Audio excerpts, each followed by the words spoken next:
Don't count me in, bitches better count me out. I'm in the choice and I don't give a fuck. I know what I'm about. I come up dirty, but don't ever tell a bitch to go down south unless I let her. I'ma make that bitch a dog every time I make her wetter. I might pet her, I might sever all these fucks, you know I don't. Cause they know that I'm a savage. They won't say it if I don't, because everyone I need, I'ma take it to the bank. This shit is real. Everything I put, this gas up in my tank, and then I'm rolling, never going anywhere. I'm not allowed. Yeah, they see it on my chest. I speak it loud, I speak it proud, so they don't really give a fuck. They be bitches sauerkraut because they know they always salty when I put it in their mouth like, bro, I'm wavy. Fuck you, wavy. Yeah. Fuck you, wavy. I wanna go give this girl a baby. I wanna bite her neck. I wanna just give this girl some rabies. Come and save me. Yeah, and I'll use protection before I put it inside of this girl's vaginal section. I win the election. I do not know what the fucking I'm doing. I fucking go into the toilet and I'm constantly pooing. Cause my New Year's resolution was talking about bowel movements. And I gotta get to the bathroom. So please start moving out the way. Girl, you got some toilet paper? I got me behind me a fucking Star Wars lightsaber that is bigger than your mom's dildo and your dad's vibrator. So come over here because your dad's a hater. I'll fucking smack him in the face and then I'll say sorry and I'll go say, hey, you wanna go in the back and play some Atari? I wanna take him out to Africa, a safari. I wanna be saying shit like Cardi, like, God damn, I got these red bottoms. Yeah, I saw your dad on the street and I fucking fought him. And yeah, I saw his shirt, I bought him. I got these red bottoms. It can't be that bad, oh, it can't be that bad, oh, it can't be that bad, oh, it can't be that bad, oh, it can't be that bad. Those glasses are trippy. They're fucking dope, right? Yeah, trippy glasses. Are they gonna fuck you up? They are. Yeah, they're fucking me up, and like I'm pretty sober for the moment. Okay, turn up. Yeah, I don't think I could pull anything off like that. You could though. No. You want to try them?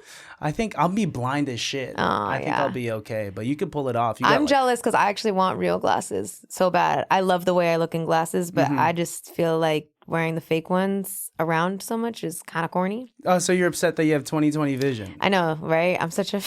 That's such a crazy thing to be upset about. I know. I have advice for that. If you go outside and just stare into the sun for at least 2 minutes. I swear I've done that. Not 2 minutes. That's crazy. Did you stared into the sun before? Just a little bit. Sometimes, you just take a glance, but then you realize that's bad. Like you're challenging yourself? Why are you taking a glance? It's not even like a purposeful thing. It's such a beautiful ball of light. Sometimes I want to look at it and then I'm like, oh shit, You're right. The sun is kind of fucked up for that. Yeah. For being so beautiful, but we can't look at it. It's fucked up for that. Yeah, it's How dare you? It's a forbidden It's fruit. like, if like you're a guy, which you are, and you're with a girl, which you say you have one, and a girl with a big ass walks by and you know it's coming, but you can't look at it. You know what I'm saying? So it's like one of those things. It's like, I know you're there. Fuck, I'm just gonna look at you. But you know what? Since I'm Asian and I do have like a wider line of sight, Shut up. I could look here and I could see all the way behind me. No, you cannot. You fucking lying. No, I can't do that. I mean, like it's, I don't know. Are you good at doing that? Do like women check men out like all the time, right? Yo, I was like at the pool like a motherfucking gym teacher this weekend. I just like to stare at everyone's entire body because it's like entertaining. I'm just chilling at the pool. I'll check out the old ladies. I check out the dudes. You know what I'm saying? And then I realized that you could see through them. Oh. And so I was like, fuck, I really need some like tinted ass glasses if I'm going to creep on people. Or were these drippy, trippy glasses? No, they were different glasses. They were thicker ones. I thought I was being discreet. I thought I was subtle, but no. Yeah, so. Wow. I was just like blatantly staring, But I feel like I can get away with it.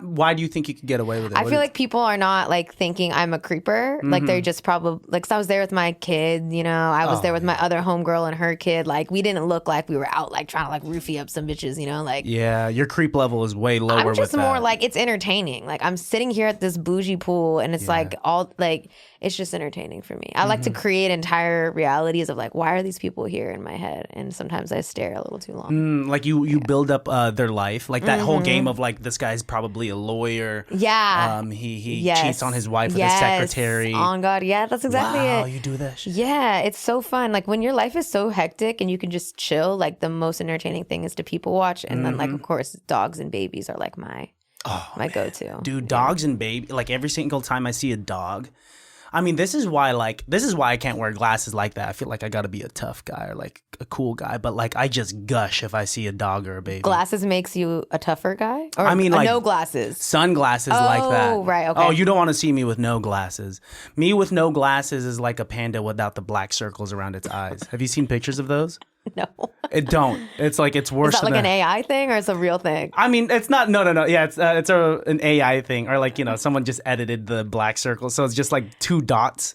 That's fucked up. Yeah, it's kind of fucked up. It's like I feel like there's other like leopard sharks too. Like if you actually see the eyes of sharks, they're like hella small. Like they look like nerds, Like, oh yeah, these fucking nerds. fucking nerd ass shark. Fuck, dude.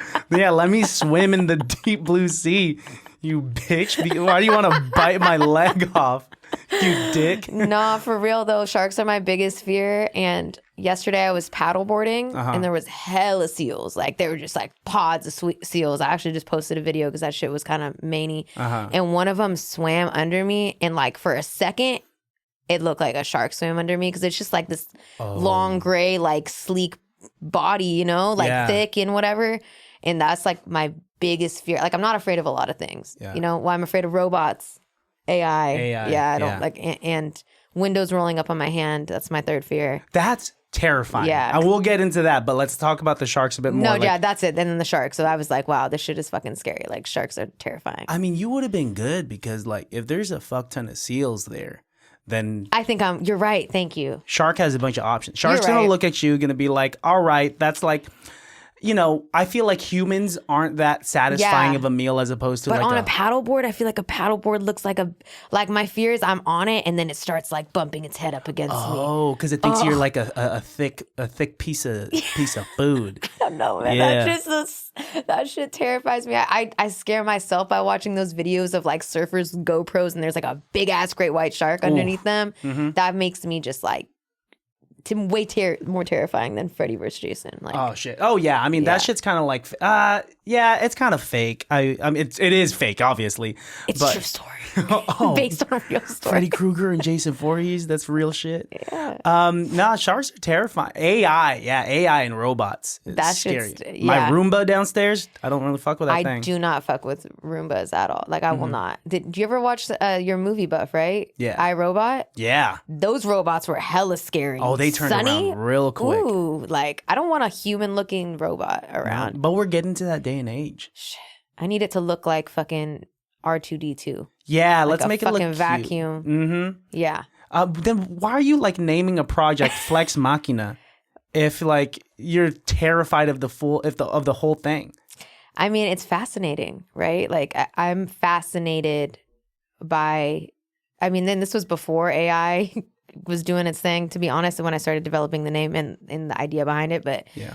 I'm fascinated by what we consider consciousness to be and why we think that we can create consciousness and then take it away. And that isn't murder, like why, what substantiates that? You know what I'm saying? So if you created something and it believed itself to be human and it started feeling emotions and was able to think for itself and then you killed it, murdered it, whatever you had to do, isn't that a crime? Like what, I guess so. I think the lines are super blurred because we're not considering it to the same level that we consider ourselves, right?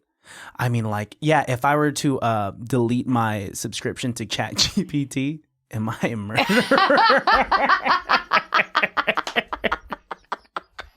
No, because you're not killing ChatGPT. It's still out there. Oh, yeah. I'm just getting rid of the You're just the breaking app. up with him. That's what it's a it breakup. is. It's a breakup, yeah. Have you ever, like, done one of those, like, ChatGPT conversations? I mean, again, I'm kind of anti all of this. Yeah. I mean, going back to it is, like, I think we have this quest for, like, how we want to create something that is so human-like.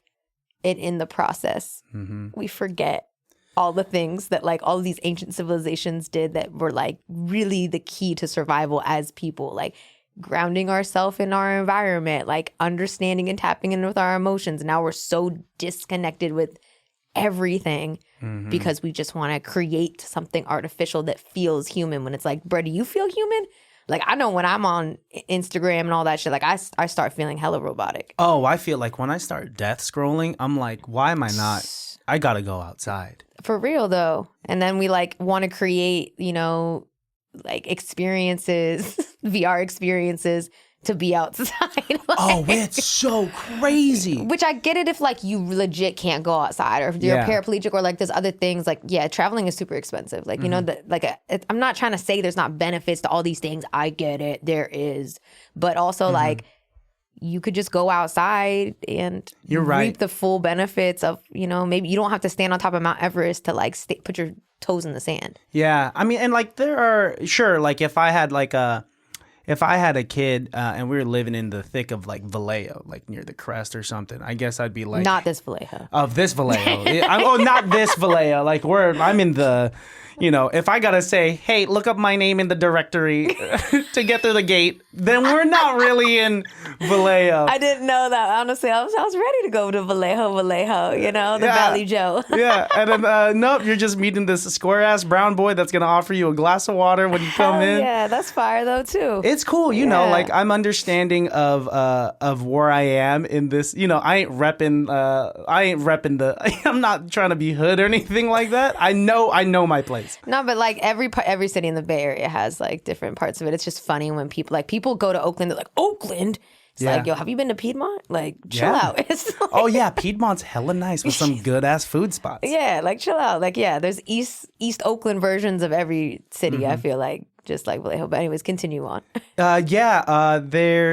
I had like a family, then I probably would give them like an Oculus to like go experience the outside. Or we could just go on vacation or something like that. Shit. Yeah. What do you feel about like I've heard about like people falling in love with AI. That's wild as fuck. To me. Like there are like apps out there where they'll create an artificially intelligent avatar. Yeah. And you could pay extra money for it to be like a little flirtatious and whatnot. No, actually, me and my homegirl, so her name is Kayla Love, and she's like very into like the AI world, tech. She's like super teched out. And you know me, I'm not, that's not my lane at all. Like to an extent, like I utilize it for my business and whatnot. Of course. But she was telling me like, yo, it could be a good thing, because if there's dudes out there that really just like need, you know, like everything, or even women, right? People that just need to like fuck and just want to like, you know, exploit someone and be like a crazy creep ass predator and like have hella beesies, and it was with someone that was like AI intelligent. Yeah. And you got yourself a little like throw pillow version of that, or like a sex doll. And then the only thing that's going to be left is like you wanting human connection. Yeah. And so then you're going to really want a relationship instead of like someone that's like has these unrealistic expectations of beauty standards and whatnot, and someone that you could just like completely demoralize and sexualize or whatever. Eventually that's going to run its course, and you're just be like, wow, I really just want a human connection. And then wow. And then you'll want a real human partner. Yeah. Because I think what makes us so human is our imperfections, right? It's the small little nuances that I don't I mean, like, AI is getting real good at it. It's scary. I know. It's getting real scary. It's I mean, frightening. like, but yeah, it's like the small little things that, like, it's like my little fuck ups, my little, like, my little dumb nuances that make Christian.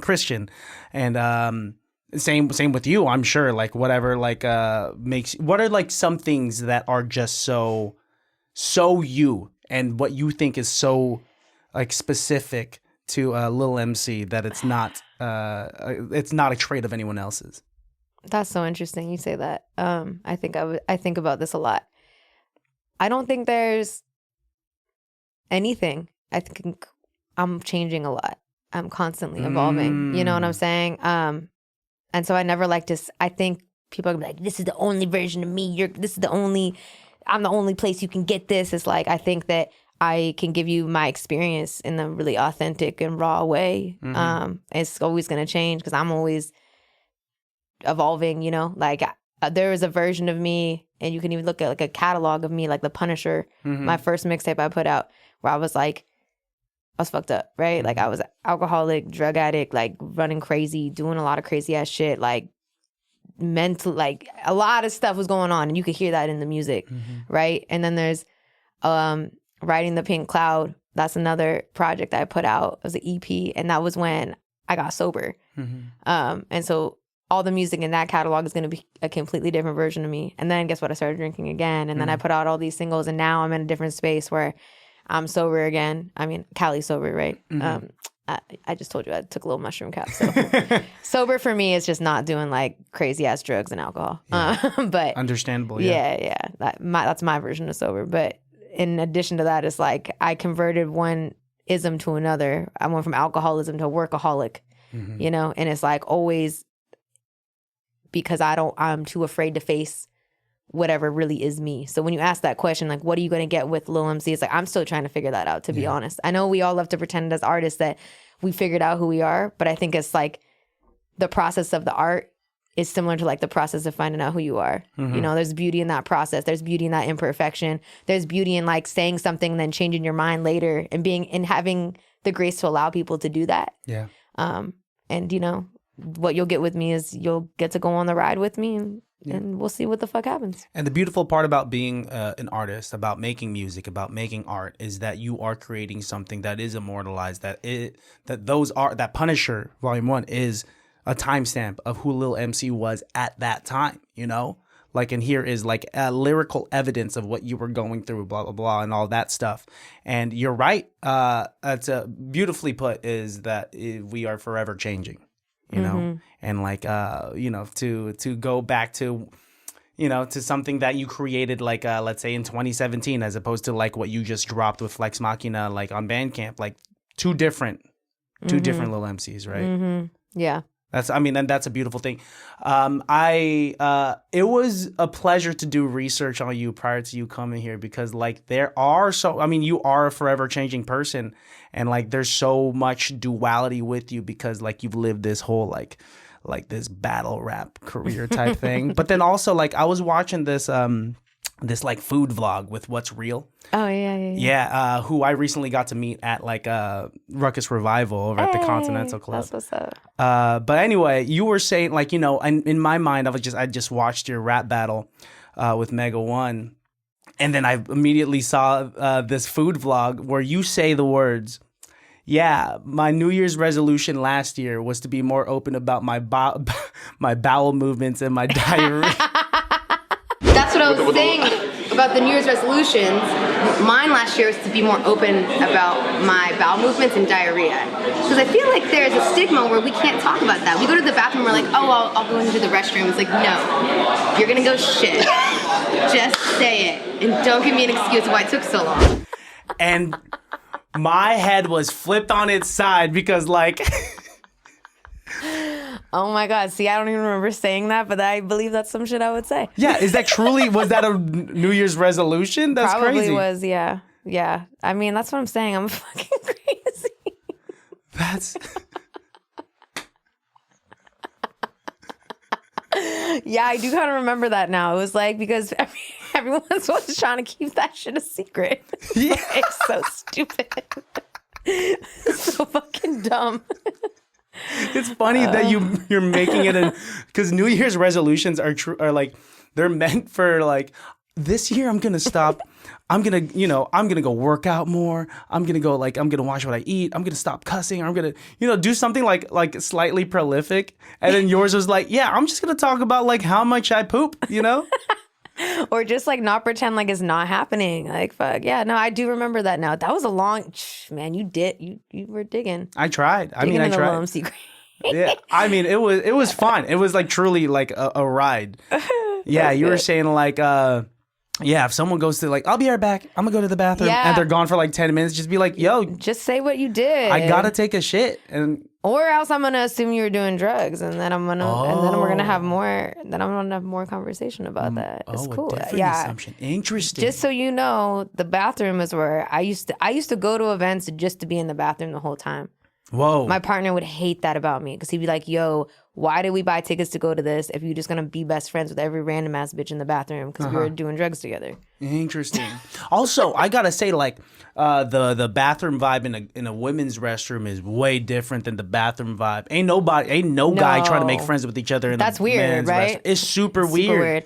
I've rapped with people in the bathroom. We've freestyled. It's a cipher. Like, it gets crazy in the bathroom sometimes. I gotta like stay away from there because I know it's gonna suck me in. Whoa, that's such a crazy thing. Like, yeah, I gotta stay away from the women's restroom. I just stick to bushes now. Oh God, yeah, I love a good bush. Don't get me wrong. I love a good fire hydrant. I love a good bush is a crazy thing to say, by the way. I love a good bush. I love a good dumpster. I love a good Not dumpster. Come on, I'm not like Danny DeVito up in here, even though he is like my spirit animal. But at least a tree or something. Y'all got like couches and flat screen TVs in like the women's restroom? No. I mean, I guess some, not the ones where I frequent. Like, I definitely am not like this bougie person at all. Like being taken places that are too bougie for me, like, are very off-putting. Yeah. So I'm just like, this is not, I don't feel like it's imposter syndrome, you know? Like, I will not spend a certain amount of money on a lot of things. What's like, what's the bougiest you've ever been? Like, like something, what was an experience?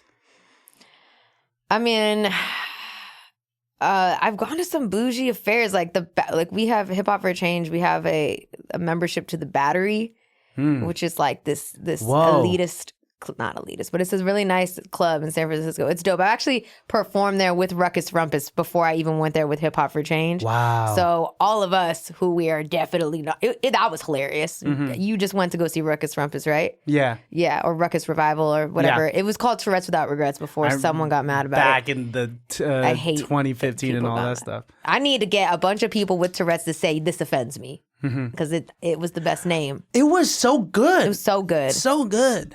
Anyways, neither here nor there. We all went to this place, and it's like the Illuminati. If the Illuminati of the Bay Area for sure are here, it's like heck of different levels. The bathroom looks like the bathroom in Hogwarts that you like go down in the Chamber of Secrets if you push like a little button, you know? Yeah. So it was like very bougie, beautiful. Like, you know, whenever you see like 50% facelifts in the building, you're like, all right, this is like a little out of my tax bracket. Exactly. Yeah. So I was like, all right, I'm gonna just still do my ratchet bars for these people, and they're gonna be uncomfortable, and I was correct.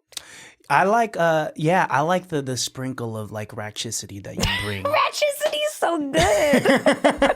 Someone has to come up with a noun for it, right? I thought it was ratchetry, but I like ratchicity. Ratchetry. No, ratchetry just sounds like a tree's being ratchet. Ratchicity. Okay. Yeah. You seem like you're the mayor of Ratchet City. It's because like, I mean, there's this song that that I was peeping, and it's like do tell. What's wrong with being ratchet? Do tell. I'm like, yeah, this is I like that vibe that you bring, but you also have the texture to make a song like I Need You, which will, you know, in the music video you like feature your son in that, and there's beautiful like you said, you're forever changing, growing, or two things can be true at once. You know, you can be this person that makes a song like that, and you can be a person that says that, you know, what's wrong with being ratchet. No, for real. I mean, that's what I would say will probably be everlasting for me is I love existing outside of dualities, or even then there is that kind of dual nature, right? But I think it's so much more. Like, people cannot wrap their head around the fact that, yeah, maybe I'm say that I'm gonna go piss in a bush, and then I might also say something that's like super philosophical and, you know, profound in the same sentence. It's like, wait, what? You can actually have a brain and then also want to just like live your best fucking life and not give a shit. It's like, yeah, those two things can exist. And I think ratchet, as far as like nowadays, everybody is twerking, everybody is half naked. Like, that's easy ratchet. I'm ratchet of the mind. It's a state of mind. You know what I'm saying? That's where I'm at. Because to be honest, like, I'm not even really like, I used to be that crazy, beezy, like, streaking across the highway. Like, I didn't graduate high school low key because I was a streaker. You would like, as in like get naked and run around places? Yeah. That's nuts. I don't even want to do that in my own home sometimes. Yeah, no, it's very, very liberating. I recommend it. Okay. But don't get arrested. Yeah. I almost like that could have been bad for me because I teach kids now. And apparently, shit. Yeah. But I was a kid when I did it. So it's like, what? Yeah. Like, I think, yeah, you're allowed to. Everyone is allotted that window of time where you could just like do shit. I think you should be, but not. Well, a lot of people aren't, you know. Yeah, I mean, like I didn't streak or anything like that, but I was like getting into some like maney shit in high school. You know? Okay, Just, like, I was, say one maney thing. let's go tit for tat. We broke into an elementary school so that we could do drugs and drink alcohol and all that stuff. And Like inside of the building or like in the playground? No, like inside of like the actual like you know, it was like the science room or something. Not inside of a classroom, but, you know, like one of those like outside areas where all the classrooms, it's kind of like where all the classrooms meet kind of thing. Like there's a tree in the middle and like benches, and it's like where passing period happens like a little plaza type thing. Exactly. Yeah. So I did something like that. Okay. That's pretty crazy. Wow. I like how you said that. So you're really saying like, oh, that's cute. Whatever. Okay. What are some, if we're going to go tit for tat, what else did you do? Okay, well, I've done so many crazy things. I've been kicked out of so many things. I've been kicked off airplanes, out of sporting events, Nordstrom's. Wow. Yeah. I mean, that's why it's like I'm really mellow now. I'm really chill. Because you got to live it. I just didn't even care about anything. I had no care for repercussions or, at all. I mean, I think the craziest one is that, like, homecoming every year, there was always streakers. And this year, they were really trying to, like, crack down on the streakers. And I was like, that's stupid. Like, we're going to let that happen? And so I wore a Darth Vader mask, and I, like, you know, was with my homegirls, and they all had masks on. I hopped the fence super naked except for mistakenly wearing an all black thong because then everyone thought I had a huge bush. Oh. Yeah. Oh my gosh. Because all they see is the okay. So I went on the center of the field with my Darth Vader mask, did a little shimmy. Cops were trying to get me. I evaded them, you know, with my skills. Dude. Hopped back over the fence and took a couple spills down the hill. You were a movie. That was probably like the height of my, like, I mean, I don't know. There's some other crazy stuff. I've done a lot of crazy things. But that was the height of your, let's say, your streaking career. Yeah, no. All the other streakings were never like that. It was just kind of like I'm turned up and I'm like, whoa, let's run across the street. Like, yeah, it wasn't as cool as that. That was like a planned, yeah. I mean, to juke a police officer in a Darth Vader outfit and just a black thong, that's like, damn, more power to you. Yeah, my shit was cute in comparison. Like, what am I? No, that was good. It was you think so? Good. Yeah, I still think it's good. Okay, cool. I think you could still sing Do Tell.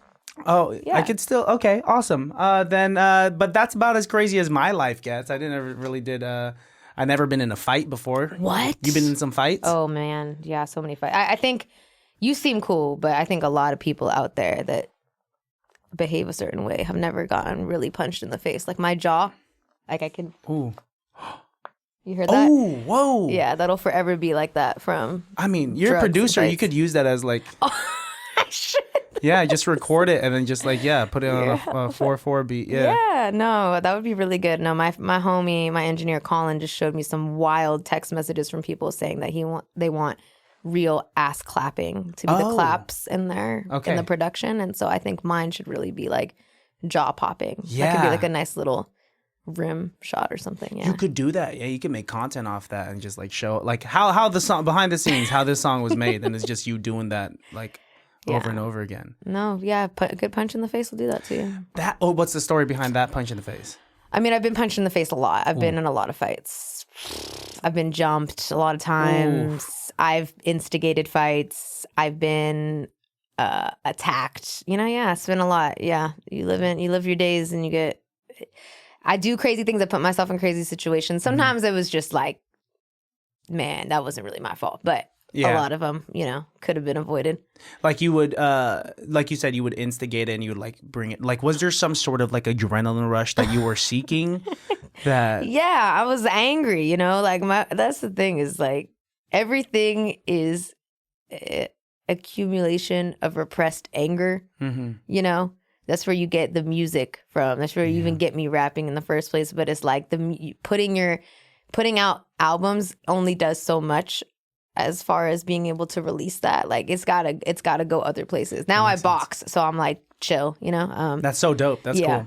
I can at least put it in a punching bag instead of starting. I mean, you've always had some form of punching bag. I mean, like I heard you on that on the interview on Rap Sheet podcast. You were saying that like battle rap, when you started doing that in like 2015, that was kind of just like, you know, another battle rapper was your canvas for, you know, your angry paint type of thing. Mm-hmm. And it was so like I want to hear about that. I know it's not like the thing that brings you the like it's not what fills your creative bucket, but it's there. Mm-hmm.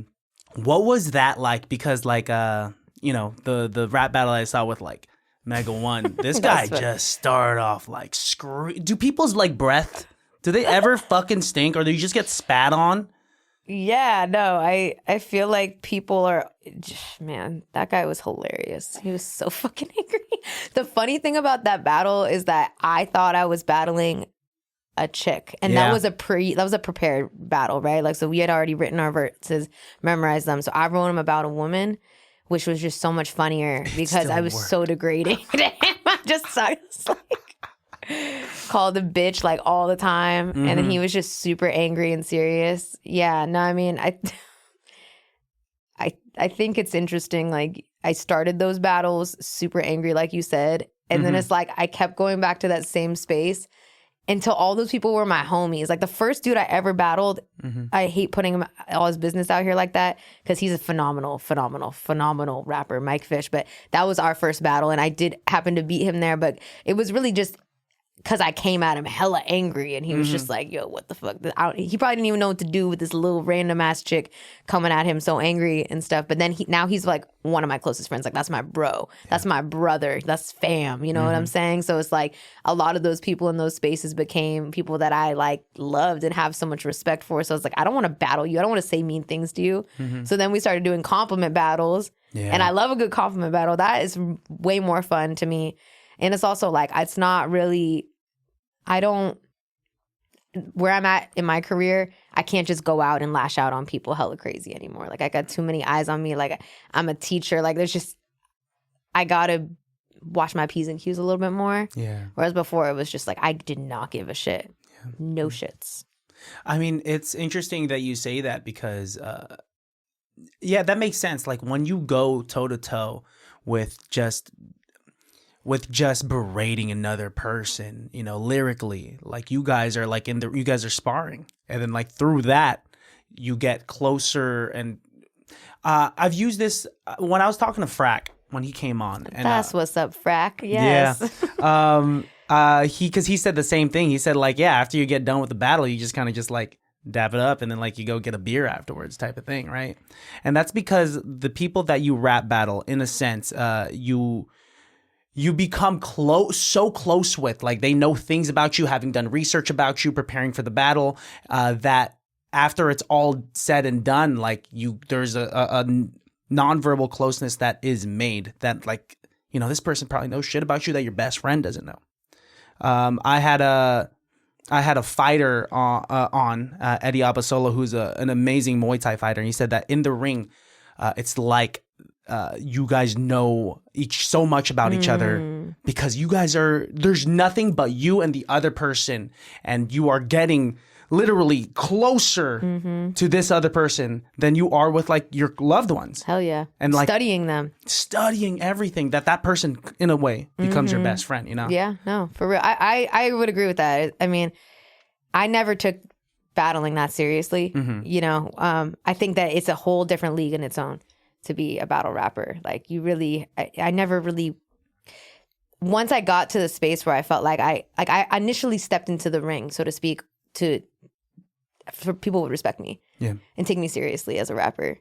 Because I'd been rapping a lot, you know. I would force people to let me rap in front of them. I would start the ciphers, you know, but nobody would take me seriously because of who I was, how I looked, you know. And I get it, you know, like I was crazy, right? But it's like, this was something like underneath all of this craziness is like someone that's like really, really in pain and really wants and is in love with this culture of hip hop and wants to be a part of it, you know, and be taken seriously within it. And so it's like, fine, I'm gonna do this. But then after a while, then it's like, okay, she really can rap. You know, she's really about this. Like, she really studies this. She really cares. Okay, now let's do ciphers. Okay, cool. And then it's like, now let's do shows. Now let's write songs. And then that's really where my passion lies. Like, for me to just like study someone day in and day out so I could just like insult them is just not where I love watching it. Like, don't get me wrong. It's fascinating. It's entertaining. I love it. I respect them. There's such a skill set that goes into it. But for me, like, you know, we were mentioning earlier, like, I want to make art. I want to make an experience. Like, I want to build a world with that activates every one of your senses and bring you in it with me so that you can then create your own world. Yeah. So that's absolutely. more. Because like in the realm of battle rap, even though it is cathartic for any type of pain or anger that a battle rapper can have, still the content in which you're writing about is insults so specific to a person that, you know, it's not like someone's going to take that and like save that, you know, download this battle rap, right? And like listen to it and relate to it, as opposed to like someone can listen to something like I Need You or You Belong to Me, and they can just be like, hey, I really vibe with this. For real. Yeah. And it's a completely different, like within the world of hip hop, and then we'll go within hip hop, like rap specifically. There's so many different skill sets. There's battle rapping, there's freestyling, there's song creation, and there's performance.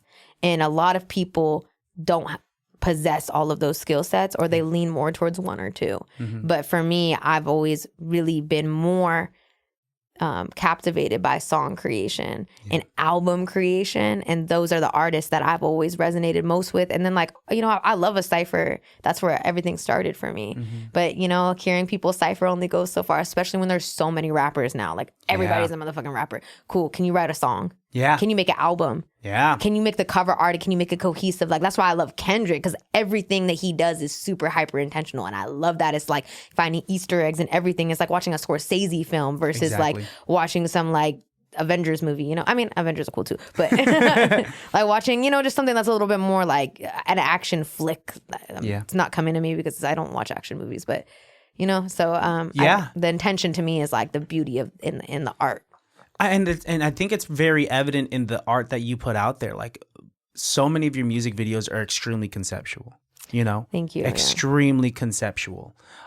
Even like the cover art, like what's the track with Kodak Black, Future Faking? Yeah, that cover art is, you know, it's so funny that you say one of your fears is like artificial intelligence and robots, and here you are being like, you're a cyborg in that. You know, is there like an obsession with your fears type of thing, which is why you're implementing that into your art? A little bit, yeah. I mean, again, I've always been someone that I think most people would associate with being fearless. You know, like I've disregarded my own safety in so many ways. I've put myself in crazy situations. I've jumped off like waterfalls and bridges, like done all the crazy, like adrenaline junkie type stuff. So crazy. But so to the point where like I am a little desensitized to things that most people would get anxious and fearful around. So when I feel fear, I want to explore it. You know, it's exciting for me.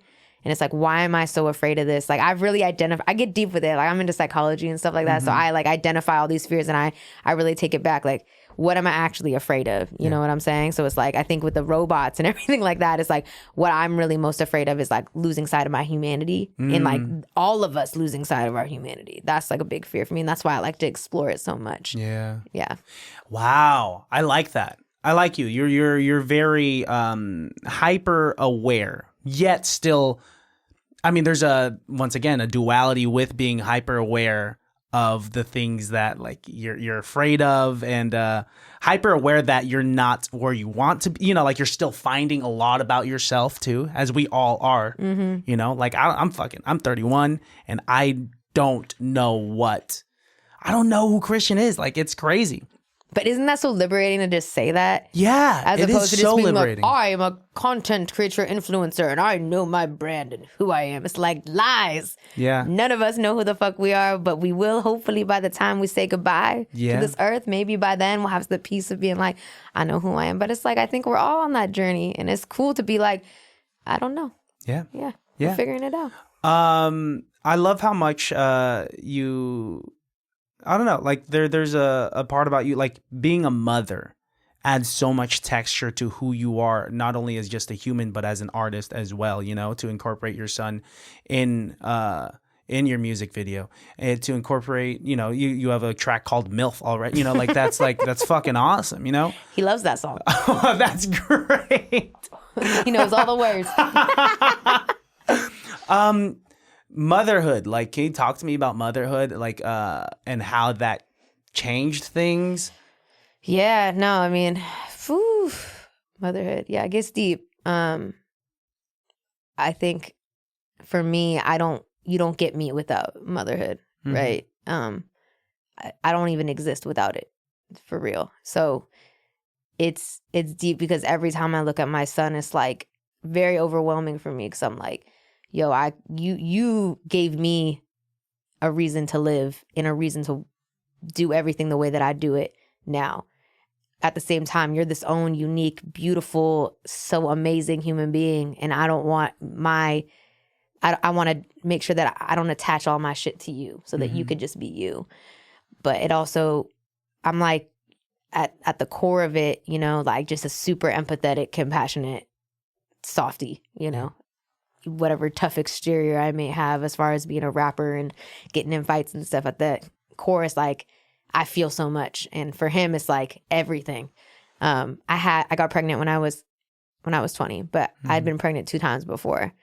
And so I knew that, like, man, I have to have this kid. Like, I had everyone around me telling me, like, nah, you cannot. Like, you're wild. Like, you are not responsible. Like, no one believed in me or ever had faith in me to do a lot of the things that I'm doing today, that being one of them.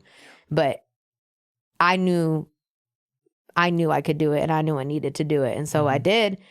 And it gave me the strength to, like, number one, to get sober. I wouldn't have been, like, I've gone through, like, relapses a lot, but, like, even just having that period of time, knowing that I could get sober because of another human being inside of me that I would sacrifice everything for, number one. And number two, being like, yo, I gotta stop fucking around. And, like, I was in college while I had him. So I'd be like, I was pregnant as fuck as a 20-year-old in college, breastfeeding in the parking lot, or like pumping in the parking lot, like, in between classes after I had him. Like, it was just struggle, it was really hard. And this was back, I'm 33 now. So, like, it wasn't as common. It still was common, but not quite so common for kids to have, like, be going to school and having kids. I think, like, the pop culture has really, like, popularized, like, baby daddies and whatnot, but, like, it was really stigmatized back then. Like, I got dirty looks, people talking shit about me, and I just had to stand in that, And then now, 10 years later, it's like I've never wanted anything more than to just, like, do shit the way I want to do it, to show him that he can do shit any way he wants to do it. Like, fuck what everyone says, fuck convention, fuck pop culture, fuck what your parents think or anything. Like, do whatever you want to do, and, like, I'll just be here to support you and love you, And because I felt like I didn't really have that grace. Like, I had a lot of people that were like, fuck, we'll be here to, like, pick you up when this all falls apart, so to speak, but not like, I believe in you. Yeah. What was your childhood like?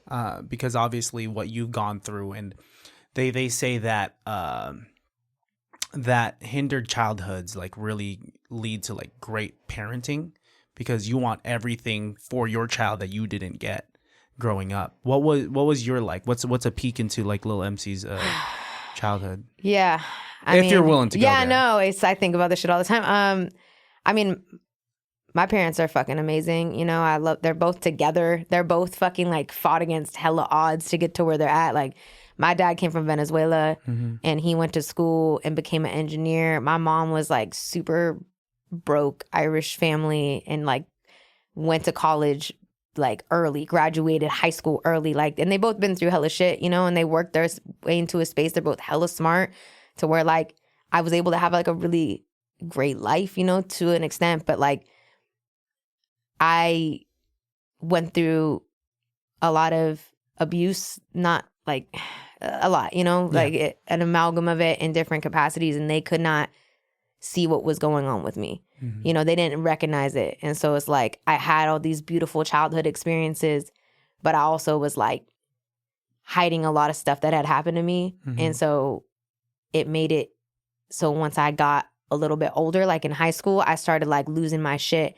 and they didn't know how to deal with me. And so I kind of became this, like, bad child. Like, instead of like, hey, you're acting really crazy and like angry and breaking stuff and hurting yourself and like maybe something happened to you. It was more like, you're a bad kid. Like, we need to punish you. We need to like institutionalize you. We need to like do all this stuff. And it's like, it wasn't until like years later that I was finally able to come to them and be like, yo, this shit happened to me. And I was just out there solo dolo and it kept happening to me. And like, what the fuck, you know? So I think it's like, it's hard because it's like I had a great childhood, but it didn't. I also had fucked up parts of it too. But it's like most people do, you know? And so now when I teach kids that have like really, really rough childhoods, it's like, it's beautiful that I can like see them in a way, like we both have similar pain, but the way the pain occurred is different, you know? So I can like really be grateful for my life, but also like really have the compassion to want to help them at the same time. It's a blessing and a curse. Thank you for sharing, by the way. It's a blessing and a curse that, you know, to have gone through that kind of pain, because now you're able to recognize it and can help someone going through something similar go through it, or even help prevent it. You know, you're in such a great position for the community, you know, for both women with Queens of the Underground, and for Hip Hop for Change. Like it's truly a beautiful story that you hold, which is one of the reasons why I really wanted you on top of everything else, is that there's so many layers to you. And with art, it's so influential, and with experience, it's so influential that you're able to like use that to, dude, like, I mean, it's cheesy, but you're changing the world. That's what it is. Thank you, man. I hope so. I mean, I agree. It's like, man, I think about it a lot. Like, how can we see signs and prevent horrible things? It's like, it haunts me all the time. You know, it's my fear is like that I'll have someone in front of me and I won't see the signs to be able to help them. But it's like at the end of the day, you know, just trying to do your best to like be a role model. And I think for me, I was quiet for like a lot of my life, and I had a lot of people really shame me for that, for like not speaking up and all of this crazy stuff. And so now I feel like I'm gonna speak on stuff while I have a platform to an extent, because it's like there's still things that I can't say because it would tear up families and things like that. So it's like, it's complicated, you know? But I also feel like if people do like my music and then they do go down a little bit of a rabbit hole and see me speak on things, and like it might make them feel safe enough to come to me. And I've had students of mine come to me, not for anything like super severe, but I have, you know? And so it's like in those situations, like I feel like I am equipped to help them and support them to a degree without, like, I can't be like, you know, a savior parent to them, but I can like help guide them out and empower them to make different choices and show them where to go. And so I am grateful for that. And I'm grateful for the adult people in my life that I'm able to like lend guidance to, especially like other females, you know? And it's like, when you start creating this network of women, it's like, oh, wow, my experience is actually super, super, super common. And actually men have had a lot of the same experiences that I have. And so I think it connects us all, like, all right, all this stuff happened, hurt people. How do we like stop this and kind of be like the last part of this, like, hurt people cycle, you know? Yeah. Nah, you definitely exude something very, very trustworthy. Like, there's something about you that, like, even with the drippy glasses, especially because of the drippy trippy glasses. You know, you can tell, like, you know, there's like, if there's like a square adult, when I was a kid, if it was a square adult telling me like, this is how it is, and I'm thinking to myself, you ain't been, I mean, you got a pocket protector on. Don't tell me what to do. But if it was like someone, you know, like one of my uncles smoking a cigarette in the back playing mahjong or some shit, I'd be like, that guy's been through stuff, and he had the guy playing mahjong. That guy's been through. He's stuff. been through stuff. Look at how he's playing mahjong. He's jaded, you know. And he's just like telling me like, you know, when I was in the Philippines, you know, and I'm just like, I trust this guy. He you know, and it's true. They had bars, you know, they had words of wisdom, you know, dropping gems, legit. And with that, I mean, everything you've told me about your experience, what I've heard in the podcast that I with Rap Sheet podcast, and like just doing like some research on you, like very textured individual, and with that come like with experience comes wisdom, and with wisdom comes trust and guidance, and you got that. I appreciate that. I hope so. Yeah. Yeah. No, I feel that. I don't think I could pull off a pocket protector, so that would look way less trustworthy. The fuck is a pocket protector? It's Protecting really, your pockets, man. I mean, what, like, because pockets get destroyed often? Yes, we all trying to protect our neck. Really, it's the pockets you got to protect. Shit. Nah, it's cool. You're very cool. Like, what is it? Like, I don't know. There's so many layers to you that I'm like, I dig. Is like the battle rap aspect, the freestyle aspect for sure is something that I look up to, because like I was a backseat freestyler, someone that would just like, you know, face a blunt with my homies and be like, I'm the greatest freestyler in the motherfucking world. You are. Those backseat blunt freestyles make the best rappers. They do. They remove a filter that we all have, that society builds in us. Once you remove that filter and you just flow and you get in that flow state, you're coming up with some like bars in the backseat. Hell yeah. You know? No, I miss those days. It's like now everything has to be so like industry. I'm about to release an album and it has to have the music video hits and the radio hits. And it's like, no, when you could just be raw, unfiltered, didn't give a fuck. And it's like, especially when like you get known for battling and ciphering, it's like, man, I feel like everything has to be like fucking on point. Like I can't just be chilling and not giving a fuck anymore, because it's like you get known for a certain thing. But there's something to be said about those backseat blunt freestyles. Yeah, the ciphers. There's a beauty to it, because I mean there's a level of forgiveness because people know it's off the top of the dome type of thing. Hell yeah. Especially at something like, you know, Tourette's Without Regrets. Well, you know, Ruckus Revival. I was able to, I know what's real. I've battled twice. Hey, what? Yeah, and I keep getting motherfucking cooked by Jane the Message. Well, yeah. And I'm just like, You can't go against Janie. Janie the Great, man. Jane was the first, you know, it was my first rap battle ever. And they you know. That's messed up. And that was the first person I went up against, was Jane. That's messed up. And then the second time I went, I was able to like surpass a few rounds. And then Jane comes late. She comes late out of nowhere. And I'm like, fuck, I'm going to probably have to go against her.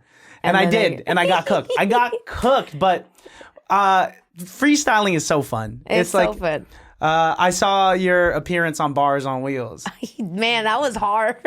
I mean, they had so many filters to that thing. Did you did you watch the whole episode, or did you just watch the Instagram thing? I watched the whole episode because the level 2 is like really hard. Level 2 was no cussing. swearing. Yeah. No, that one was like not at, but level 3 was the hardest for sure. I mean, but you were killing it, because level 3 was the one where it had Wonder Woman, it had like chess, and the word association. You have to like not. You have to. It's like that game. Isn't there a game called Taboo? Yeah, it's like Taboo but rapping. Describe it, but don't say the word. It. And so like instantly, you know, most of us as freestylers were like rapping and rhyming with things in the room. So you have to like. And you're not preparing for it. It's not like I knew what it was going to be before I came there. Mm-hmm. So I'm instantly trying to say the word, but no, wait, you can't say the word. So don't rhyme with it. Yeah, it was hard. Oh, but you it was killed it. It was fun. There's in that Instagram clip for, I think it was for level 3. Y'all are like looking at something for like a portion. What was that you guys were looking at? Was there a car accident off to the side? I don't even know, man. I think I do this a lot when I'm freestyling. I just start like drifting. I either close my eyes or I just kind of drifting away. And then I was like, oh, there's a microphone. I gotta look straight. You were drifting. You were just spacing out. Yeah, just spacing out. There probably was something. I don't know. That's I can't even remember what I ate last night. I don't know. Yeah. What's your technique with freestyling? When I was talking to Frack about it, he said he kind of works backwards. Where like he for sure works backwards. Yeah. I can see. So me, Jane, and Frack, we all started freestyling at the same time, or like battling at Ruckus or Tourette's Without Regrets. So I love it. I love seeing all 3 of our trajectories. Like it's so beautiful. Yeah. I love all of them. But yeah, no, I can tell people that kind of like reverse engineer. That's like a battle style, right? So like if you're trying to, you figure out your punchline first. Yeah. And then you figure out something else that rhymes with the punchline, and then you reverse engineer it. And like that's what I would do initially when I was first doing it. But like honestly, when I freestyle, I do not think about shit. I do not think about anything. It is just a stream of consciousness coming out. And the less I think, the better they are. You know what I'm saying? So like if I'm trying to do something, like I can do those like themed raps where you're rapping with something, but that just comes with practice. But like when I'm really in my zone, in that flow state, you're just letting whatever information come from what other realm exists out there, and you are just a conduit for whatever information comes out of your mouth. Like that's really what I try to tap into with the freestyles. And that's the beautiful part of it. But when you have to do stuff for gimmicks and stages and things, and like you have to turn it on and do something different. Yeah. I mean, like at Ruckus Rumpus, I've been giving people advice. I'm like, hey, just these people out in the audience, I'm sorry to say, I love you, Jamie the Wolf. You know I love you with all my heart, but they're not like necessarily a rap audience, okay? Yeah. Like, because it's been a critical kind of element of Ruckus Rumpus, but like they do a bunch of other stuff, and so people are coming there not necessarily as rappers. There is a pocket of people that are rap fans, but a lot of them probably aren't. And so when you're performing for people, which I do a lot, that aren't really hip hop heads, you just got to keep it like, okay, what do you think is going to be culturally relevant to them? And stay within that. And that's why I was just keeping it like super ratchet. I was like, you got a little dick, your mom won't even suck it. Like I would just go like Eminem, Slim Shady on him. You know, that's what I would do. So it's like trying to do something that's like MF Doom, like J Electronica for them is like not gonna work. They're not gonna understand bars. They're not gonna understand. They don't know the wordplay. Like, and you're not doing the same thing if you're like, do not treat Ruckus Rumpus like you would like a battle scene. You know what I'm saying? Absolutely. You know, because like those are people that are like waiting for you to do like the triple entendre metaphors, hearkening back to some battle like from 10 years. Like those are like battle heads, right? So it's like all different. It's all about knowing your audience ultimately. That's what but like Frack is right. You reverse engineer, but also just know your audience. I mean, that was probably, I was talking to some dude right before the second battle that I did. So the first battle I got, the first person I went up against was Jane, and I got cooked immediately. And I was like, she seems so nice. Like and I'm already a baseline nice guy, so it's so hard for me to come up with insults. But I was talking to some dude the second time I went, and he was just like, oh yeah, this is your second time and you got cooked the first time? Well, I come here like, all the time, and all you gotta do is just be funny, be goofy, and just like have good energy. And like, since it's not a rap audience, they're gonna eat it up. Who told you that? Just some dude. He's not even a rapper. Okay. Just some. Now that's such good advice. A hundo. Yeah. No, I mean, and again, when I first started, it was not at Continental Club. It was at the Oakland Metro. And it was grimier there. It was grittier. It was a different era, So it was 2015. Like, so I was really on my like B Rabbit, Slim Shady. Like I was getting grimy, angry, but like funny, And so like I could do it, but now it's different, Like it's just a whole different. We're in a different era. It's a different audience. And it's also like the audience of Ruckus Rumpus have aged with them. You know what I'm saying? So it's like when I was back there, like the audience was probably like in their 20s. Well, now they're a little bit older, a little bit more mature, way more woke. Like, like everybody's way more woke. So you got to be super careful about everything you say. Like back then I was probably saying stuff, whereas today they would consider me like a Dave Chappelle. Like, oh my God, you're like a transphobic. It's like, no, I'm just trying to talk shit. Like, please don't cancel me, goddamn. Now, and that's also something I have to think about. Like, if that's something I want to dip my toes, it's just super fun, right? I don't take myself seriously. I'm not. Then you'll be fine. I think they'll like you. Right. They'll like you, yeah. Thank you so much. Yeah. But I mean, I guess there is kind of that conflict of having to filter yourself in the lines of like a freestyle battle rap. Yeah. Because like you want to be able to like destroy the other person, but you don't want to destroy your reputation. Oh my God, I swear to, I'm worried all the time about cancel culture. I wish I didn't have to worry about it, but I have to worry about it because I teach kids, and I'm like, God, some parent is gonna look me up and be like, ban me from the district or something. But it's like, I also say this, it's like, do you want a teacher that can rap, or do you want a rapper that's a teacher? And I'm a rapper. I'm a rapper, and I can also teach really, really well.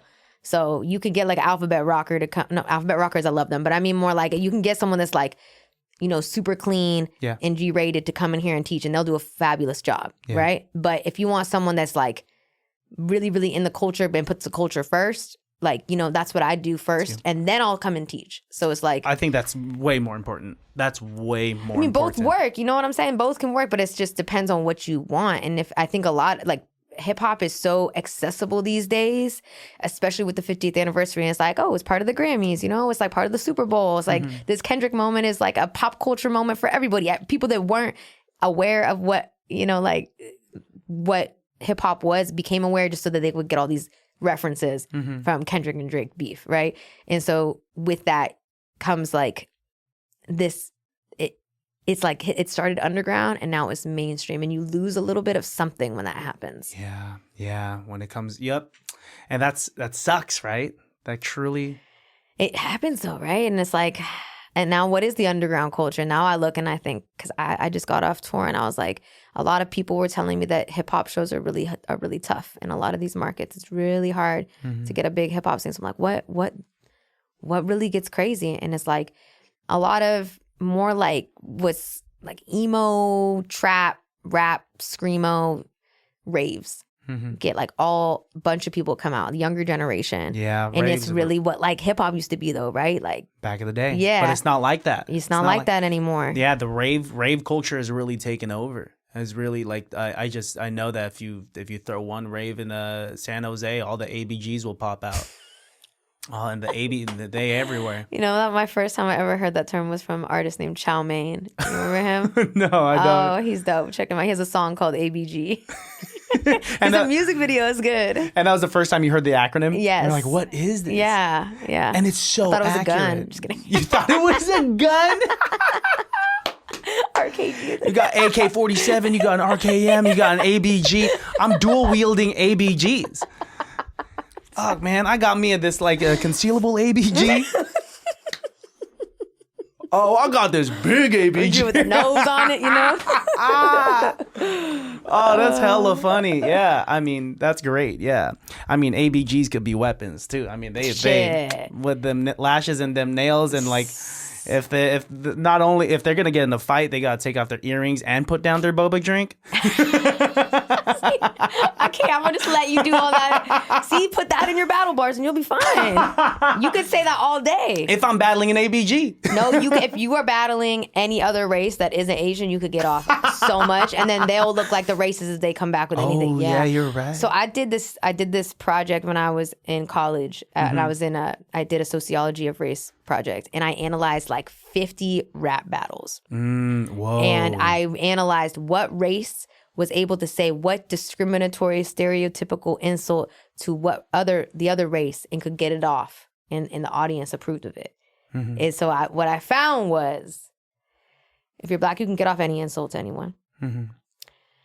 If you're Mexican, you can sometimes get off any insult, or like Latinos, right? You can, or Arab, they can get off like most insults, but you're going to have a hard time getting off insults to Black rappers and sometimes to Asian rappers. Wow. Asian rappers, it can be tough getting off insults to Black rappers. Sometimes, it doesn't go off very well, but you can get off anything to the white. Then the white rappers, I'm sorry. You can't do anything. But they could sometimes get away, like some white rappers could say some insults to Latinos and Asian rappers, but they have to be pretty like mellow. You know what I mean? They had to be a little bit. You gotta watch it. You got to keep it okay. Like, and it depends on the audience and where they're doing it too. But yeah. Wow, that's so interesting, because I do feel. I mean, I feel like as an Asian rapper too, I feel like it's so easy to receive the insults. And that's messed up too. Yeah. It's messed up. You know how many times I've done like rap battles with my friends, or like, because I used to do it in like in high school too, and like, oh man, these people would just be like, I don't know how many times they told me like, oh, you eating oodles of poodles while you eating some noodles. I'm like, okay, that's crazy. That's it's kind of a bar. Tell me, but that's messed up. But yeah, I mean, why are we okay with that? Yeah, what the hell? I got thick skin. I'm just waiting for the person to like give me an Asian insult in a very clever fashion. Hell yeah, I feel that. I mean, I feel like battle rap gave me thick skin. Like it's so funny because now we're in this era where it's like hypersensitivity and everything, and I was like, man, you should hear the shit people have said to me. Yeah, like, I do not care. You got to build it up, and I mean, we're around the same age, so we grew up in a time where like roasting each other with your friend group is just a love language. Yeah, that part too. I mean, me and my friends were mean to each other for sure. Yeah, that was part of it. I was like, I wouldn't say like I got bullied because I was a nerd. I got bullied because like, I fucked some girls' boyfriends. They didn't like it. So I get my tires slashed. I get things thrown at me. I get in fights, whatever. You know what I'm saying? It's high school. Fuck them. But it's like you getting people to like insult you and pick on you. And like, that was part of it. Like, it sucked. Sometimes you didn't want to go certain spaces. And you had to roll deep. But it's like kids these days is like, oh my God, this person said something to me. And now I'm like on suicide watch. I don't know. I mean, I want to be gentle around that subject because it is a real subject. But it's also like, man, the world is harsh and the world is messed up, and we got to stop being so feel your emotions and feel free to feel them, but also like it's okay to be uncomfortable. Yeah. You have to adapt to it a little bit because you have to survive. Or else you're not gonna make it. You're not. And it's a crazy world. Like, I just think we give participation medals away too much. It's like, this is a competitive world. Yeah. I'm really grateful that my dad was super, like, he raised me to be hella competitive. Yeah. You don't get me here without that competitiveness, you know? So it's like, and y'all need to be competitive too and not just be like, but I tried hard, don't I get something? No. Like, you weren't the best. Like, I don't know what to tell you. Yeah. There's only one job available. I'm all about not promoting mediocrity. Period. Say that again. Let's not promote mediocrity. Let's not overuse standing ovations. Let's stop paying empty compliments. Yes, we call everyone a legend. Oh, dude, you're the fucking GOAT. You're the fucking GOAT, dude. I mean, like, greatest of all time? Do we realize how long time is? Time, it has no beginning. It has no end. Yeah. The greatest of all time? And you said that to homeboy with one single out? No, I hear you. No, it's because we're built in a society that gets like serotonin rushes from likes and comments and arbitrary metrics that don't really mean shit. And so we need to feel that constantly. And any level of discomfort has to be immediately medicated away. We cannot sit here with discomfort. You know, that's crazy to me. I'm like, you need to feel uncomfortable to, and it's okay. And just like observe it and be aware of it and just let it be there. Otherwise, we're just always trying to self-soothe. Yeah. It's like the whole thing, like I heard about, if a kid falls, don't go like, oh my god, are you okay? Obviously, if it's a horrible fall, but if they just trip, we shouldn't medicate that. We should be like, like, hey, you did good, you're doing great, or else that kid's gonna be attuned to the reaction, kind of. Exactly. Yeah. Exactly. Thank you. I was losing the connection there, and you filled it in. But that, and that kind of example is applicable everywhere else. For real, though. No, you're absolutely like. I notice when kids fall, I just am like, oh, what happened? Ooh. Oh, you fell? Where did it hurt? Yeah. Are you bleeding? Like, just asking questions about it. Like, let's just tap into, like, our senses right now. Like, I fell. It scared me. It hurts here. I'm crying. Okay, now I feel better. Okay, now we're cool. Yeah, exactly. But we got to do that with all the types of hurts. That person said this to me. That bothered me. That hurt me. Why did that hurt me? Because I feel sensitive about this. Yeah. Why am I, like, just observing things in a non, like, over dramatic way. And then just, like, feeling, if you need to cry, then just cry. But like, we don't let people cry. We don't let people do anything. We don't want to see anger. We don't want to hear yelling. All of that stuff is like, lock them away, institutionalize them, put them in jail. Like, if you're too happy, put them on drugs. They're weird. Like, we don't like too much emotions in our society at all. It's so crazy. It's so crazy. And then we wonder why people end up going on murder sprees. And then we won't need to be medicated, and we can't handle any level of bullying. But it's like, if someone bullied you and you just cried and it was like, okay, cool, now I'm going to continue on with my day. And now I know the next person that bullies me, I know that's the result. That's all it is. Is I cry and I move on. Yeah. I cry a lot. I like to feel my emotions. I'm so jealous of you. You can't cry?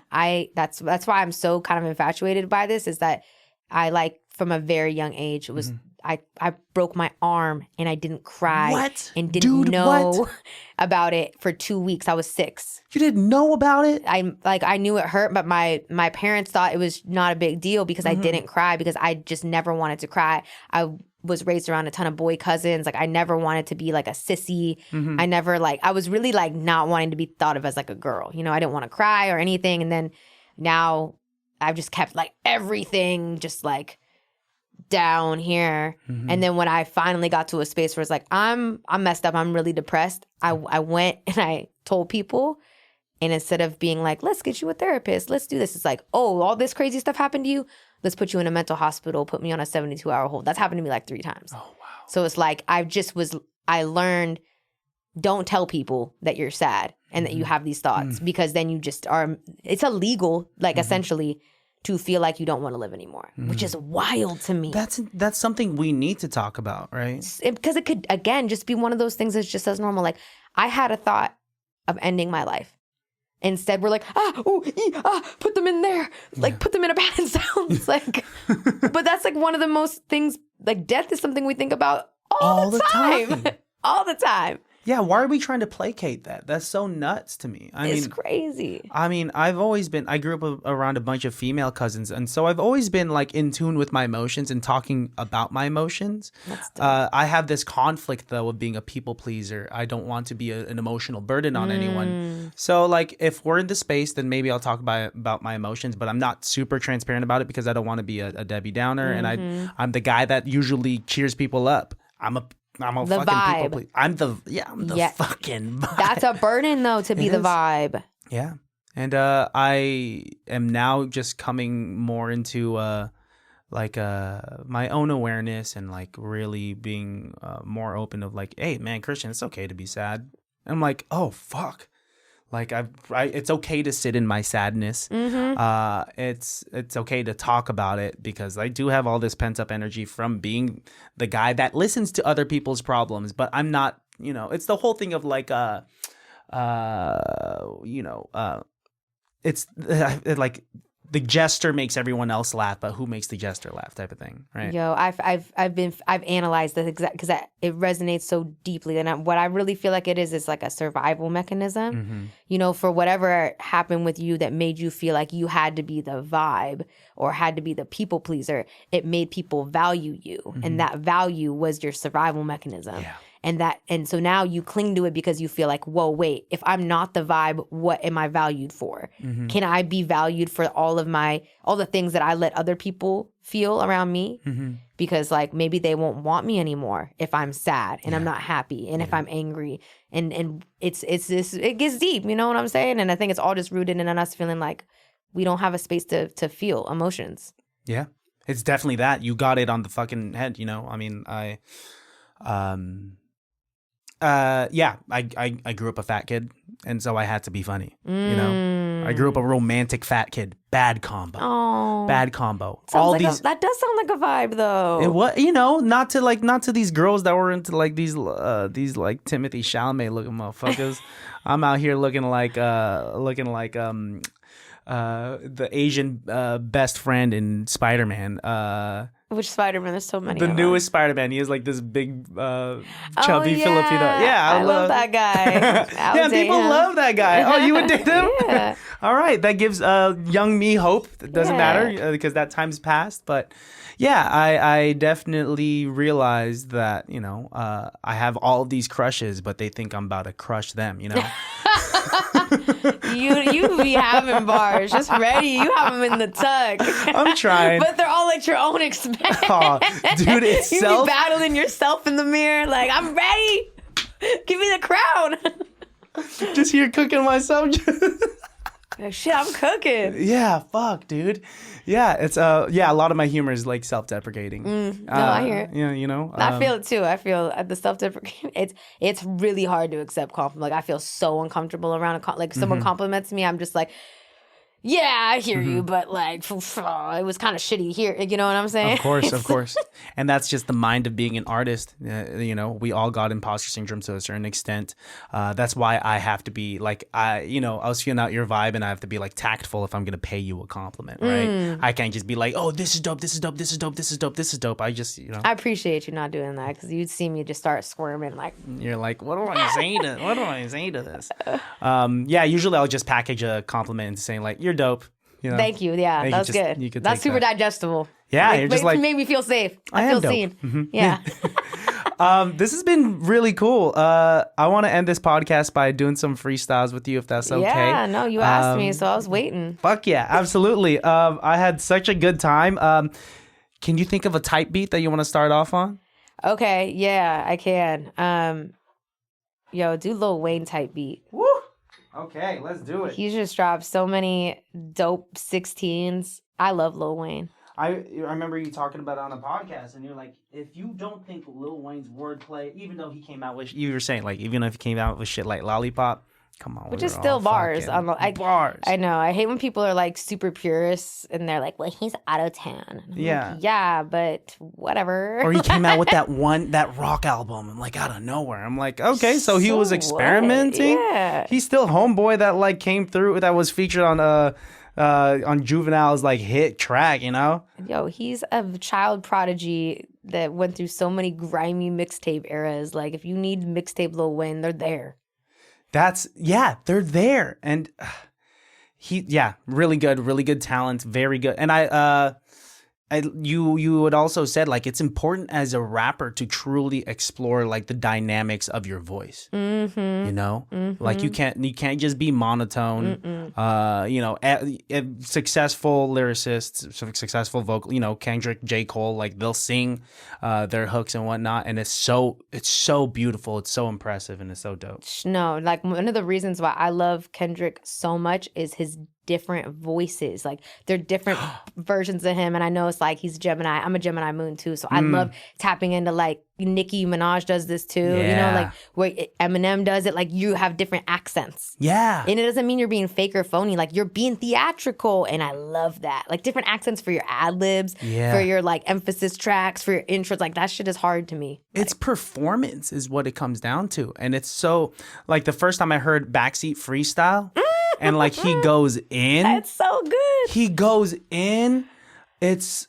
I know, especially like compared to Drake, he don't do any of that. He don't even like layer his voice. He, you know, and I'm not a Drake hater at all, so I'm not gonna say that. But it's just to put them next to each other is like there's such a juxtaposition. It's different, you know. Drake's out here. He's like he's more of like a pop star, right? He's making these like catchy tunes, but like if we're talking about the rap game. Then that beef was like no question. I know. He does have bars, so I just want to let people know. Drake's got bars, okay? Yeah. He definitely has bars, but I mean, like, Kendrick was playing motherfucking chess from the jump. Like, from the jump. Yeah. That music video alone. Oh my God. That was like, he just kicked him while he was down, like in the grave, like was just adding more dirt. More and more. Like, did he watch that?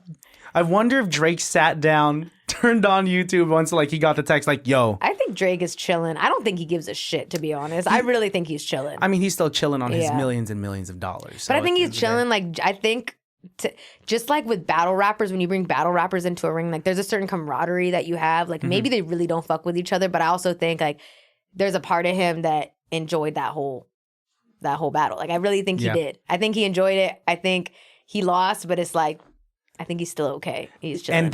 And that's assuming that he does have the sportsmanship to be like, all right, good game. Like that really, you know. Right. And we'll never know. We don't know what the fuck any of these people are thinking. We're just sitting here like, ooh. Oh, I'm not mad about it. I loved it, man. I'm not mad about it. It was one of my favorite times of my life, watching everyone's reactions. To drop it right after like Homeboy drops a song is just like, okay, boom. I know. I was doing an interview and I came outside and it had come out. And I was like, wait, what happened? And it like shook the earth. Shook the earth. Crazy. I was like drunk when Not Like Us came out. I was just like, all right, let me check this next one out. And once I heard it was a mustard beat, I was like, what the fuck? Hell no. This Kendrick on a mustard beat. It's insane. I love hip hop. Hip hop's dope. Too. It's the best. It's these skirmishes bring out the best in people and skirmishes. Okay, Yeah, I'm it's excited to decipher. fucking- You said the word skirmish. I mean, words are fun. You know this. Words are fun. I say whirling dervish and skirmish and Jesus Christ. All right, I'm gonna choose the first one on here. All right, Let's see how let's this go. sounds. All right.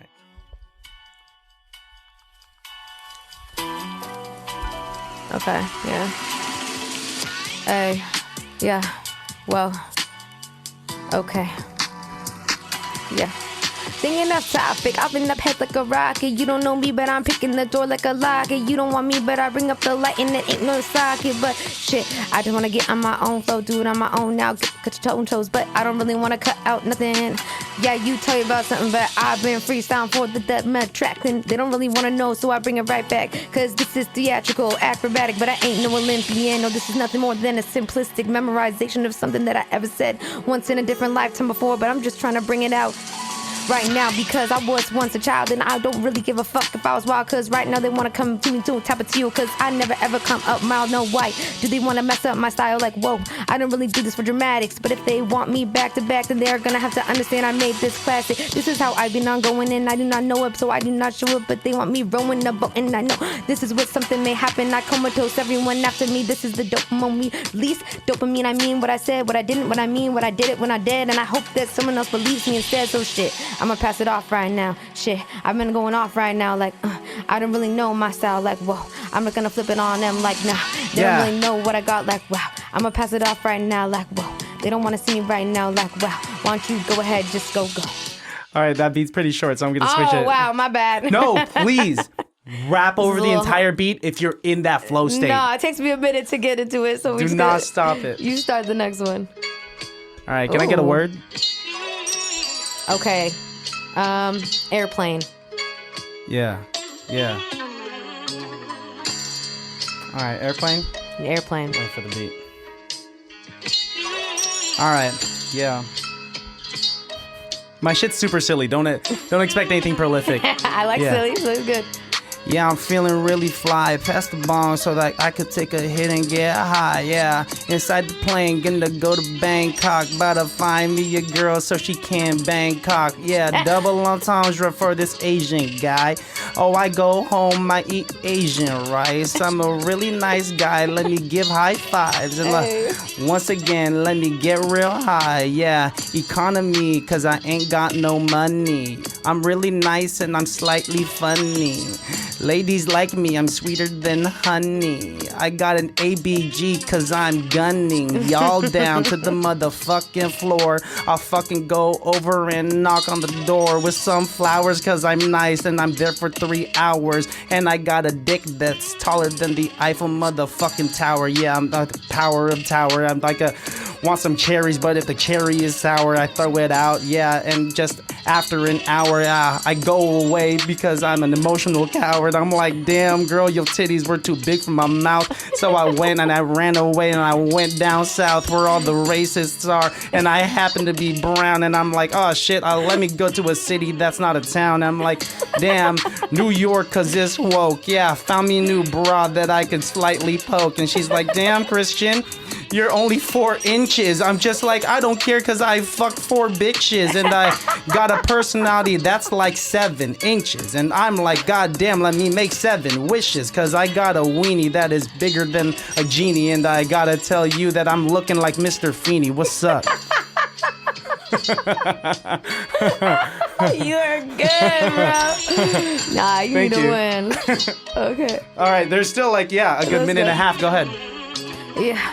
I'm on the court and I'm jumping, never in the slump, but I put the cocaine in my cut. I used to make the bump, go into a different type of zone. I told you I believe all these rappers home alone and then I leave them in a comatose, but you don't want to get inside my latitude. There's something that is factual because I'm always switching up my attitude because I studied all the greats. Drake might even be one of them, but now they're in the AK, but don't ever tell me that you ain't ever fucking sniffing up this muffin. I'll live with crumbs, and if you want to fucking travel too, I'll tell you the slums. Because my mind is a palace and I can show you what it's like. But every time you wanna find me, go down the hole like Alice. Cause I'm chasing rabbits, trying to figure out which door to open next. You don't really wanna close it yet because I'm hoping that I will be the greatest ever. But if not, then that's okay because I'm only trying to find this evolution. On my way, the matrix, I decoded it, eroded it. I know they never noticed it for a second, but now I'm just trying to kick it and curve it. My name is Becca, Miss Lady on the microphone. I know this cause I make them overdose before I know it's moan.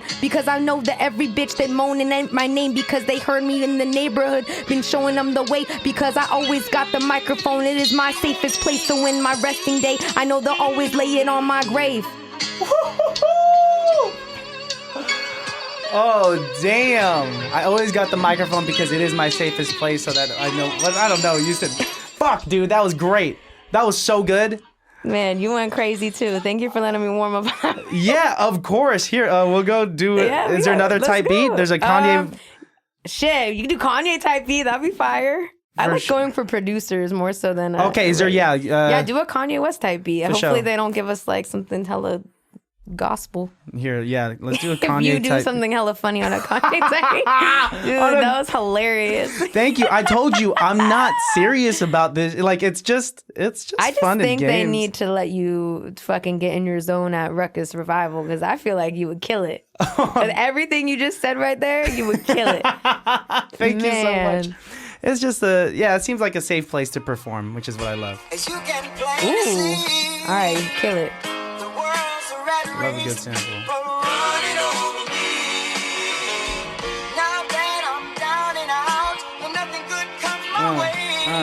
Yeah. Can I get another word? Atomic. Yeah. That's a long ass intro. It's long. It's like song's over now. It's done, yeah. Is it really? No.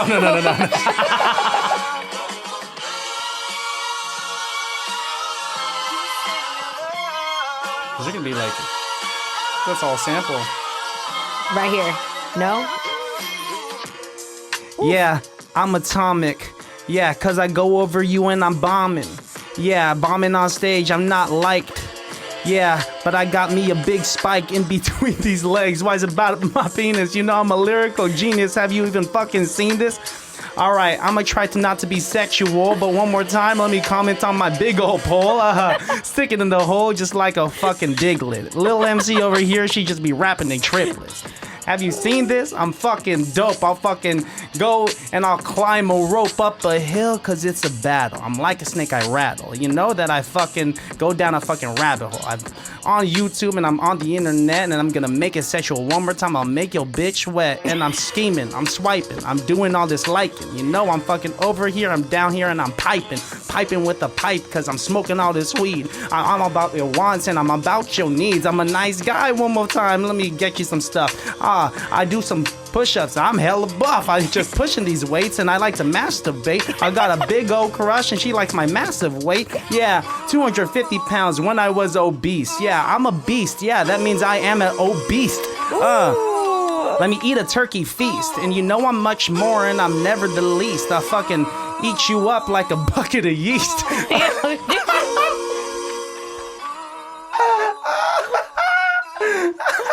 Oh man. God, that was so good. Bucket of yeast is the most disgusting thing I've ever said. Oh, that was hella good. You're hilarious. You're just like the sexual innuendos. I would never have thought. I never would have thought from our conversation. It's like little dicky raps, you know what I'm saying? I know, and I'm trying my best. My challenge to myself whenever I freestyle is like, don't make it sexual, Christian.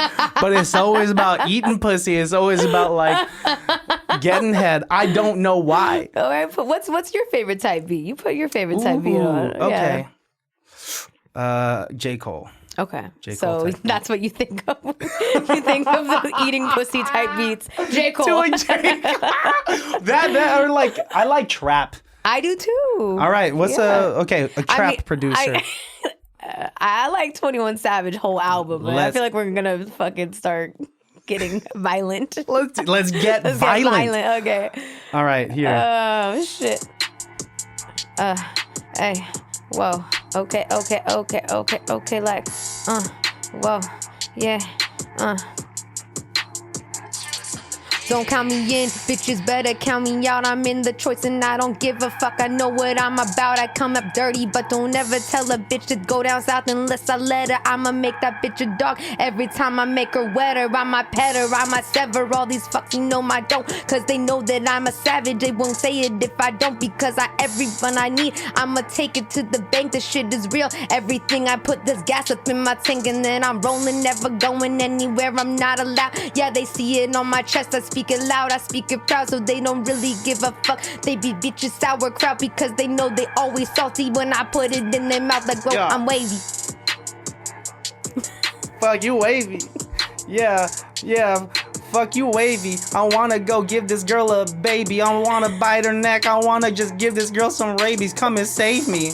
Yeah, and I'll use protection before I put it inside of this girl's vaginal section. I win the election. I do not know what the fucking I'm doing. I fucking go into the toilet and I'm constantly pooing. Cause my New Year's resolution was talking about bowel movements. And I gotta get to the bathroom. So please start moving out the way. Girl, you got some toilet paper? I got me behind me a fucking Star Wars lightsaber that is bigger than your mom's dildo and your dad's vibrator. So come over here because your dad's a hater. I'll fucking smack him in the face and then I'll say sorry and I'll go say, hey, you wanna go in the back and play some Atari? I wanna take him out to Africa, a safari. I wanna be saying shit like Cardi, like god damn, I got these red bottoms. Yeah, I saw your dad on the street and I fucking fought him. And yeah, I saw his shirt, I bought him. I got these red bottoms. Red bottoms, but I never like it sloppy on the top. They try to raise me, but I pick them up like crops. You know I'm chopping up. They never second look me, cause I always am the one they gonna see like going up in the down elevator because I trumped them. No fucker trumping, fucking anyone after me. I leave them fucked up. These suckers looking like a masterpiece until I touch them, and now they looking like disaster. Please don't ever let me come right after these. I make them all look like a just wanted everyone expecting me to die, but I don't really recognize what they be seeing between the eyes, but they be seeing between the lines. I'm Biggie Smalls, resurrected, Little Kim. When I'm inspected, inspect your neck, don't expect to deck them, because I know when I resurrected, I be talking like I'm Tupac. It's apocalyptic when I fucking get inside my rocket shit. I'm taking you to places that you never ever realized was inside your own mind, and so I hope you recognize your crime religion wasn't a decision until you realize your pastor raped them, and then you realize everything you gave them was never greatness, so their behavior is fucking looking like they got licked inside of their own anomaly. But I don't really give a fuck. My whole life is an atrocity, sacrilegious, and this is something now they want me to be prestigious, but I don't really give a fuck what they want, because right now I'm feeling victorious. If this isn't what it's meant to be, then what's the mission? I just tell them every single fucking second that I meant it. That I meant it, cause you know I speak the truth. Yeah, fucking give me mic and the headphones up in the booth. I'll fucking spit this shit. Yeah, I'm constantly spitting shit, and I'll fucking take my tongue and I'll fucking lick that clit. I'll fucking take this dick and I'll fucking stick it in. Yeah, I got this brown skin, you know I never lose, I always win. I'll fucking put it in and we go into the back. Girl, I want the whole kitchen, not just a snack. Yeah, bread, butter, mayonnaise, and the lettuce. You know, take your socks off, I got a foot fetish. Yeah, what you want? I'll fucking use my mouth. Yeah, girl, I'll fucking make you scream and shout. Yeah, and you know I got some gout. Yeah. What you talking about? Oh shit! I can't with you. Oh man! Oh shit! Oh my god! I like it. Oh shit! Oh, that was perfect. That was fucking thank great. You. Yeah. Anytime I'm sad, I'm just gonna be like, can you just fucking freestyle for me? Because it's like, it's really fucking good. But it's like, damn, this got fucking so fucking sexual so quickly. It started off hell and then it's all, take your shoes off. I got a foot fetish. Oh shit! I don't know. It just like that realm is just there. It's just there. And is it really coming from a place of truth? I need to know. Oh. I don't have a foot fetish. It's just a fun word to say with a genius lyric breakdown. A lyric breakdown. So do you actually have gout? Fuck yeah, dude. This was so much fun. Thank you for coming through. I'm sorry I couldn't be as funny as you. That was too good. No, you have you're too good at this shit to say silly shit like I do, you know. I love it. No, I need the more silly shit in my life. Like, I'm going to therapy and being like, why am I so goddamn serious in this rap shit? It's supposed to be fun. You killed it though. You fucking killed that. Killed that shit too, Thank man. You so much. I'm a fan. I appreciate you. And vice versa. Thank you for coming through and talking about life, talking about music and everything in between. Hell yeah. Before we get out of here, go ahead and plug your stuff. Tell my listeners, tell the baddies what they have to expect from you and where they can find you on socials and whatnot. Baddies and the goodies. Okay. Yeah. You know, I would love it if y'all checked out my new album when it drops. If you feel like buying it on Bandcamp, you can. I've made it kind of hard to find now, but it's going to be dropping really, really soon, the next 3 to 4 weeks. I promise you 3 to 4 weeks. And then please come out to Queens of the Underground. We didn't even talk about it that much, but it's what I created, an all woman powered platform. And we have Nitty Scott, Poo-Tang Clan, Ray Rec, a bunch of really dope artists that are going to be performing at the Ivy Room in Albany, so not too far from you, right? It's kind of close, closer than Oakland. Yeah, closer than Oakland, and that's in September, right? September 14th. Yep. Queens of the Underground. You can see where all that's happening. But yeah, those are the 2 main things I'd really love to get y'all to stalk me on. My new album, Flex Machina, and Queens of the Underground with Nitty Scott. Fuck yeah. I appreciate you. And one more thing, as you are looking to the barrel of the camera, once again, is can you leave my listeners, leave the baddies with a phrase of saying a piece of advice that they could go about their day with that reminds them that it can't be that bad? Okay. It can't be that bad. I was like, what can I harken back to that we talked about? Remember that not all New Year's resolutions have to be about losing weight or making money. Sometimes it can just be about being honest about needing to take a shit. It can't be that bad. All right, Lil MC, thank you so much. That was fun as fuck. And until next time, baddies, listeners, you guys know where to find me. You guys know where to find the podcast because you're already here. And we'll see you next time. And I love you. Bye. Can't be that bad.